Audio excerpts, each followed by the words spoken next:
But then there's people involved in a story like those in Toronto who have had a truth.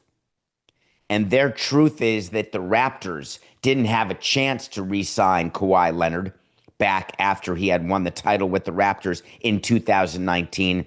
And now, when the story becomes adjacent to what your story is, when the Clippers and Kawhi are involved in something, you feel as someone within the Raptors, oh, this could be my opening, albeit 6 years later, to get the word out about what really happened. I feel comfortable not being the first, but I don't mind at all being the second, third, fourth, fifth, or sixth. And so good reporters, and I'm talking about reporters who are not in the laps of the leagues. I'm talking about reporters who are willing to do their job, which is to report, not just take a microphone with a platform and talk as though you know something that you have nothing new to add and have no information about at all that is additive to your listeners in any way. Don't worry about that, because there are still people willing to do the work. Bruce Arthur found people to talk to him about what it was like trying to get Kawhi Leonard to re-sign with the Raptors, what it was like to hear Uncle Dennis, or the representative, not the agent, the representative of Kawhi Leonard, to ask for things that were so absurd that there was no chance the Raptors would say yes.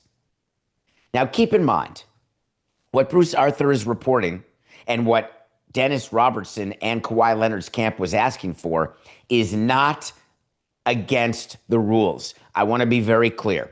When Bruce Arthur, the writer for the Toronto Star, has sources that says that Kawhi Leonard's camp wanted a piece of the Toronto Maple Leafs, or that Kawhi Leonard wanted a sponsorship deal with team sponsors for at least $10 million a year in extra sponsorship income, keep in mind, that's not a violation or a circumvention of the salary cap. Not counting that as part of his compensation and hiding it in a way that no one will discover it until someone tries, or until the S hits the F, that's salary cap circumvention. So it is not proof that Kawhi Leonard was interested in salary circumvention. What is true is that he went to the Raptors and said, hey, I appreciate what you can pay me under the salary cap, but I'd like the following 5 things. Think about Juan Soto with the Mets. No salary cap in Major League Baseball. You can ask for and receive anything you want. And with the Mets, he did. I want a family suite. I want my family to have passes. I want certain tickets on the road. I want this plane. I want that suite at the hotel. I want this accommodation, that accommodation. Great. Steve Cohen admitted, why would I say no? Juan Soto said it looks like he wasn't going to say no. Why would I stop asking?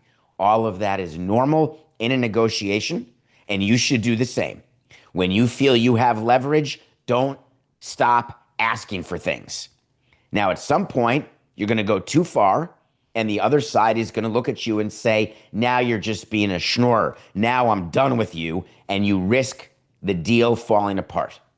But if you know that someone wants something badly that you have, and you know that you can push and then push and then push, the good negotiator knows when to stop pushing. From Kawhi Leonard's standpoint, what would be the reason? He knows who owns the Raptors. He knows what Maple Leaf Sports Enterprises is, MLSE. He's not exactly aware who owns the Leafs, but let's not quibble. He doesn't exactly understand what's going on in Toronto. Who could blame him? He just got there and had an amazing 4-rim shot against the Sixers to advance in that year's playoffs. He was the golden child, 2 rings. He was the number 1 catch. And if you are the Toronto Raptors, you are trying to get him. But at some point, it becomes clear that no matter what you would agree to, Kawhi Leonard is not going to sign with the Raptors.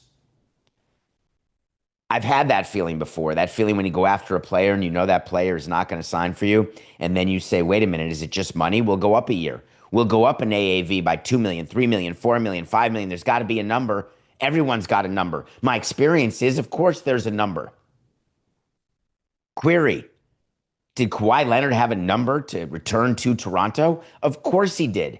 And he outlined it very clearly.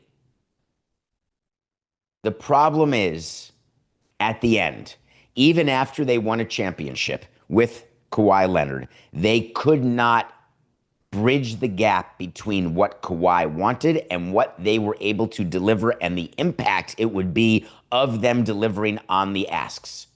Kawhi would have to find another team to satisfy his off-court needs. Is it proof that the NBA will look to in its investigation that a lot of the words that were said by Kawhi Leonard's representatives regarding sponsorship deals and getting extra money sound and ring true to what a no-show job would be, like the $28 million he got from Aspiration? When his representatives say that we don't want to do anything, Raptors representatives would respond and say, but a sponsor will want to do commercials, man. They'd want to arrange appearances.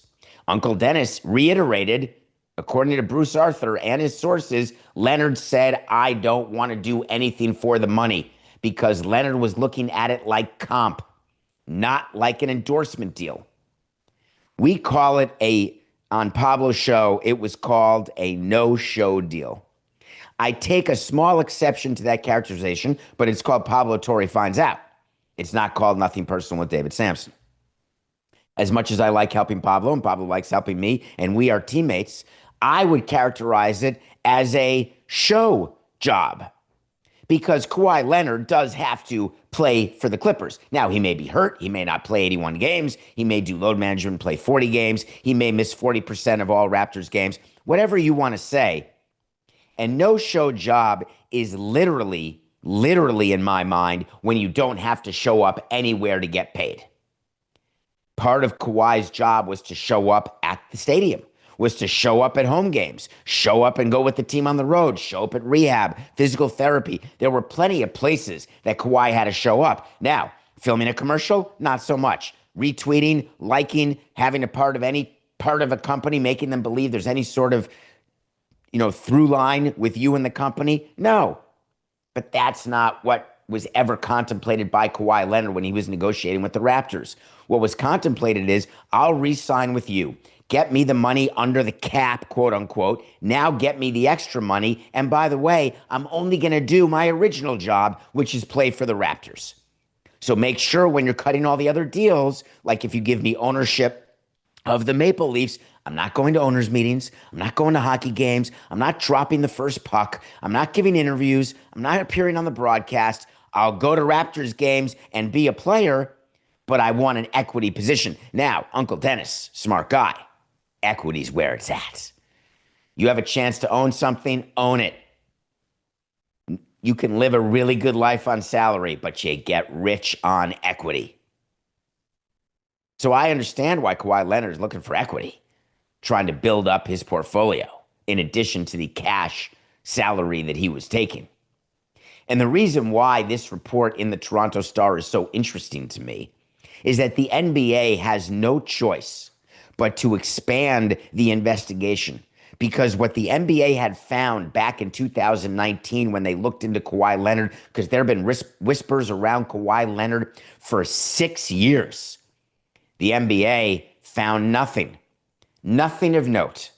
But Adam Silver was clear that if we believe in any way, shape, or form that there was something untoward that took place, to use the words of Steve Ballmer in his statement number 2, if we believe there's anything untoward now or in the past, we are free to look again at everything.